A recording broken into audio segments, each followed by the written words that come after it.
And welcome, everyone. Episode 11, Take on New York Sports. I'm Anthony Heaton, recording this live, by the way, on Podbean, December 21st. Twitter, Instagram, YouTube, Take on NY Sports. Check it out.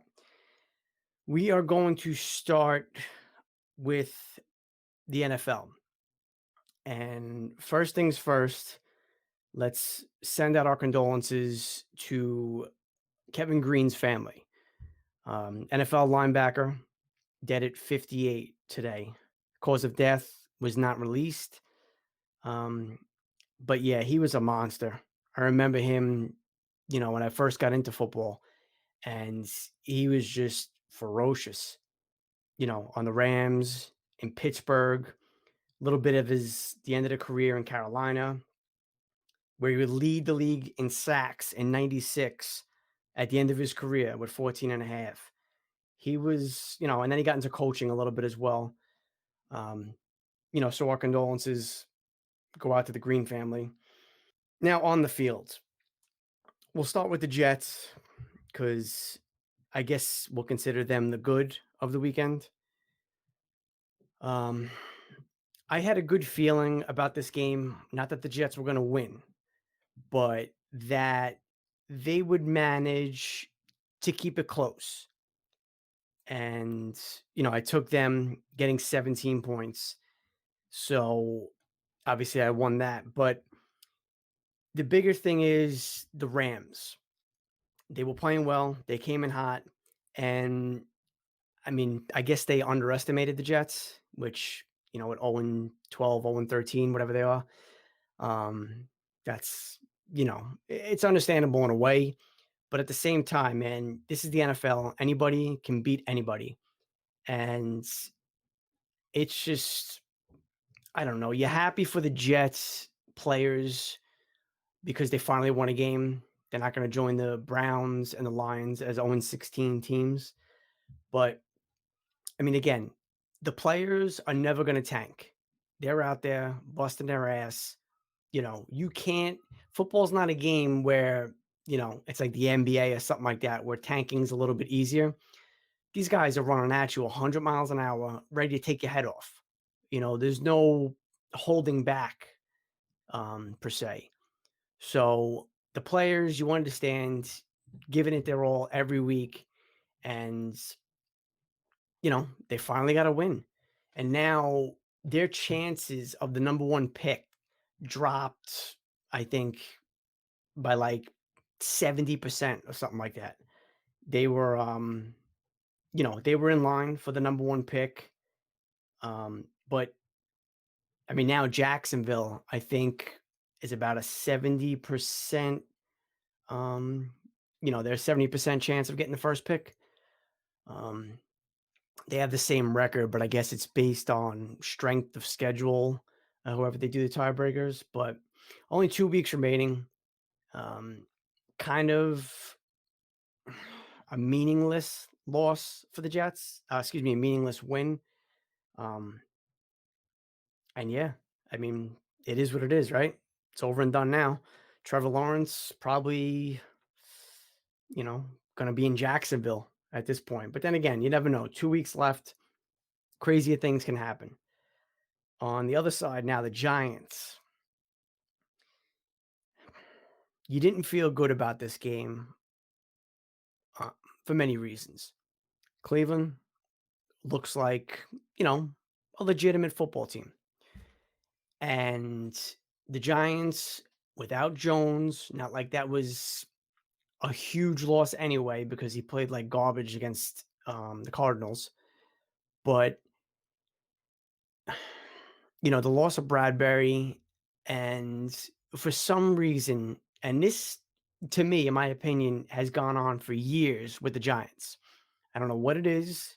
We've had different coaches, different everything, and it still seems to be the same.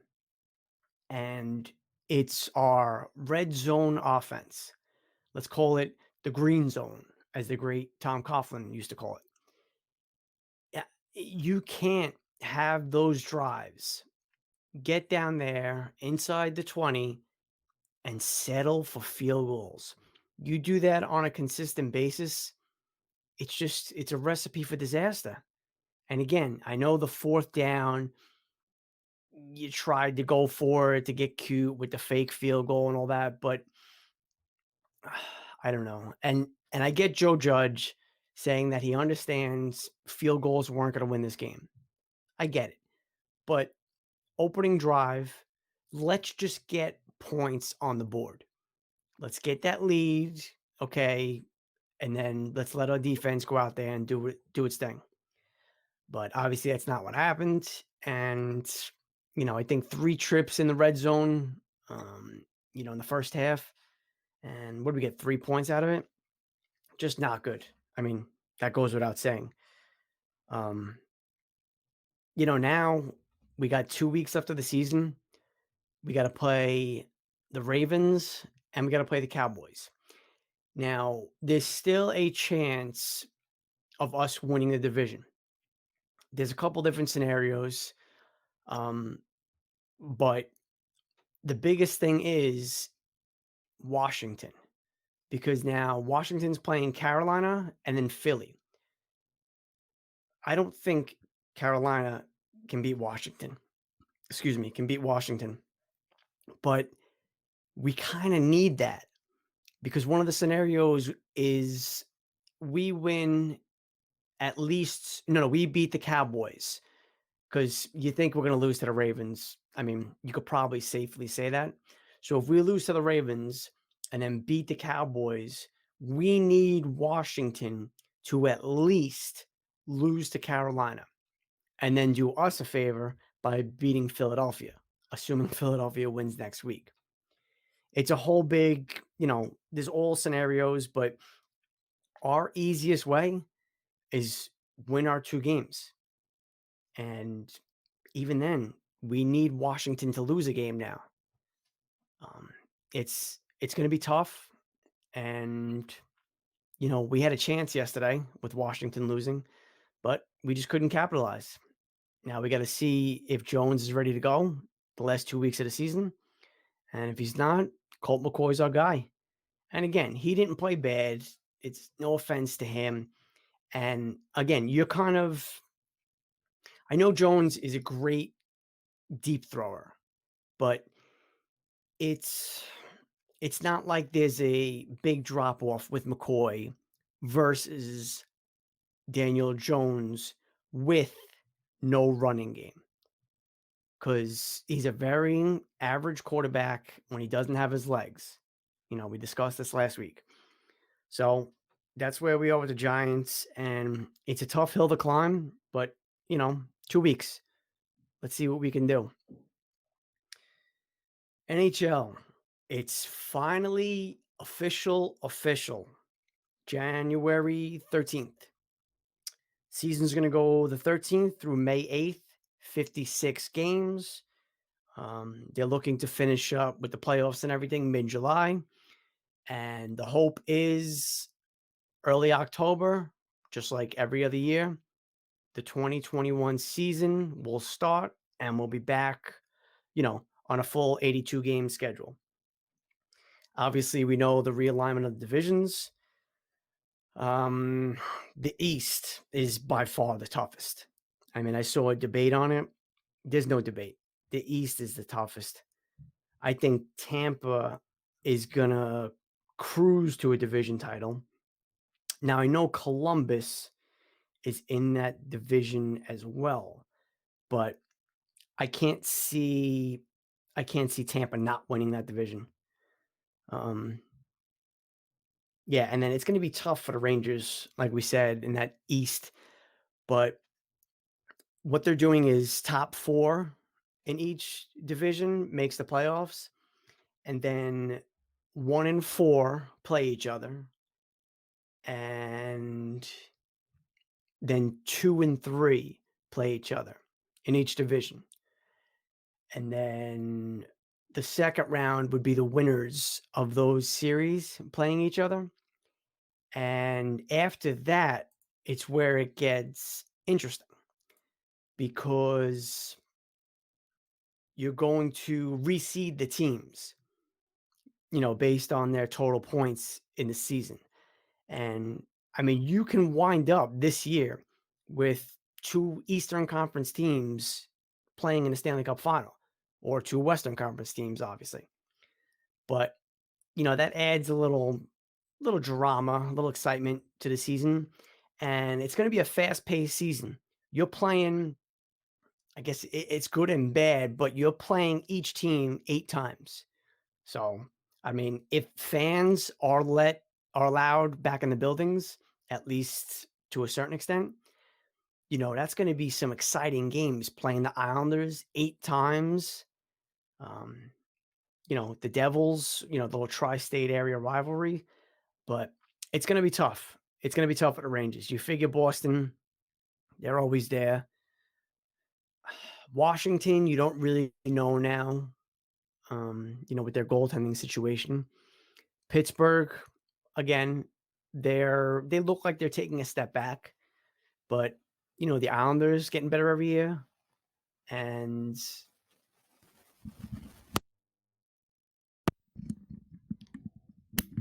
you also have, um, who else is in our division? I mean, you don't got to worry about the Devils, the Flyers. You got to worry about, and you don't really have to worry about the Sabres, Taylor Hall or not. Until they prove otherwise, they're still just not ready. Although Buffalo always seems to start out hot.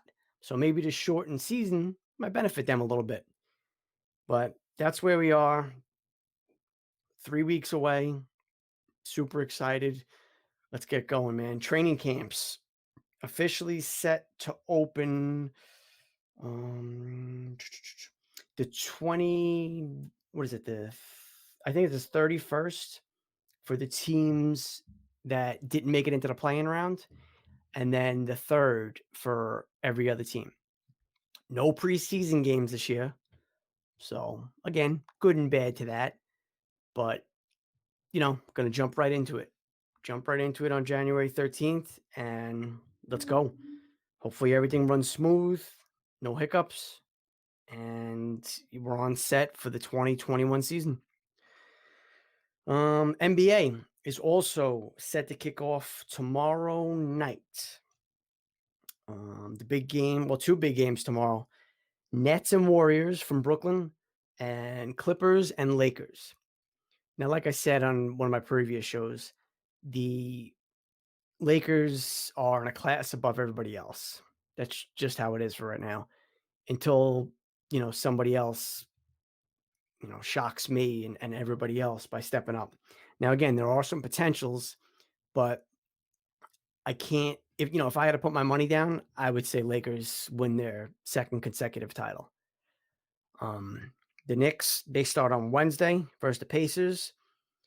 Quickly, Toppin, Mitchell Robinson, let's go, man. Let's get these young kids rolling.